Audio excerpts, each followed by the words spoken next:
ഒരുപാട് കഷ്ടപ്പെട്ട് ജീവിക്കും, അതുപോലെ തന്നെ ഒരുപാട് ഒറ്റപ്പെട്ട് ജീവിക്കുന്ന ആൾക്കാരുണ്ടെന്നുണ്ടെങ്കിൽ നമ്മുടെ പോലത്തെ പ്രവാസികളായിരിക്കും. സത്യം പറഞ്ഞു കഴിഞ്ഞാൽ പ്രവാസികൾ ഒരു മൂന്ന് ടൈപ്പ് ഞാൻ പറഞ്ഞുതരാം. ഒന്ന് ലോ ക്ലാസ് ഉണ്ട്, മിഡിൽ ക്ലാസ് ഉണ്ട്, ഹൈ ക്ലാസ് ഉണ്ട്. നമ്മളൊക്കെ അതിൽ പെട്ട ഒരു ലോ ക്ലാസ്സിൽ പെട്ട ടീമാണ് നമ്മളൊക്കെ. മിഡിൽ ക്ലാസ്സുള്ളവർക്കും കുഴപ്പമില്ലാണ്ട് ഫാമിലിയും കാര്യമെല്ലാം കൂടുന്നു, അവരൊക്കെ സെറ്റിൽ ആവുന്നുണ്ട്, അൽഹംദുലില്ലാഹ് നല്ല റാത്താണ്. അതേപോലെ തന്നെയാണ് ഹൈ ക്ലാസ് ഉള്ളവർക്ക് പിന്നെ പറയണ്ട. പ്രവാസി എന്ന് ശരാശരി മുദ്ര കുത്തേണ്ട ആൾക്കാരെന്ന് പറയുമ്പോൾ നമ്മുടെ പോലത്തെ ഇവിടെ വന്നിട്ട് ലേബറായിട്ട് വർക്ക് ചെയ്യുന്ന ഒരുപാട് കഷ്ടപ്പെടുന്ന ആൾക്കാർ നമ്മുടെ പ്രവാസി ലോകത്തുണ്ട്. അവരാണ് യഥാർത്ഥ പ്രവാസി. അല്ലാണ്ട് ദുബായിലോട്ട് നേരെ വന്നു കഴിഞ്ഞാൽ പ്രവാസി എന്നല്ല, പേരൊരു പ്രവാസി മാത്രമേ ഉള്ളൂ. കഷ്ടപ്പെടുന്ന പേര് ഒരുപാട് ഇവിടെ ഉണ്ട്. അതിൽ ഭൂരിപക്ഷം നമ്മുടെ ലേബേഴ്സിലൊക്കെ പോയി കഴിഞ്ഞാൽ കുറേ പേർക്ക് കാണാൻ പറ്റും. ഒരുപാടുണ്ട്. ഈ ചൂട്ടത്തൊക്കെ പണിയെടുത്ത് വരുന്ന ആ രംഗമെല്ലാം കാണുമ്പോഴല്ലേ യാ റബ്ബേ, നമ്മളൊക്കെ എത്രയോ സ്വർഗ്ഗമെന്ന് പറയും നമ്മളൊക്കെ. അതേമാതിരി അവസ്ഥയാണ്.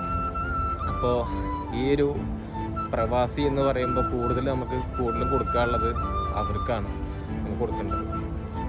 ഇതേപോലെ ഈ കാണുന്ന കുറേ പേര് നിങ്ങളുടെ ഫാമിലിയിലും ഈ കാണുന്ന നിങ്ങളും ചിലപ്പോൾ പ്രവാസിയായിരിക്കാം. ഞാനിവിടെ പ്രവാസി എന്ന് വെച്ചിട്ട് 10 വർഷത്തോളമായി. അപ്പോൾ ഒരുവിധം ഇവിടെ എല്ലാം ഞാൻ കവർ ചെയ്തിട്ടുണ്ട്. ഒരു സ്ഥലത്തൊക്കെ അതിൽ കുറേ ആൾക്കാരായിട്ട് ഞാൻ ഇൻക്ലൂഡ് ആയിട്ടുണ്ട്. കുറേ ആൾക്കാരുടെ എന്താ പറയുക, പല പല രാജ്യക്കാരെ, പല പല സ്വഭാവമുള്ള ആൾക്കാരെ എല്ലാം ഞാൻ ഇൻക്ലൂഡ് ആയിട്ടുണ്ട്. നിങ്ങളും എല്ലാം ഞാൻ ആയിട്ടുണ്ട്. അപ്പോൾ ആ ഒരു എക്സ്പീരിയൻസ് വെച്ച് പറയാണ്. കുറേ എല്ലാം ഇതേപോലെ പഠിപ്പിൻ്റെ ഭയങ്കരം കുറവാണ്.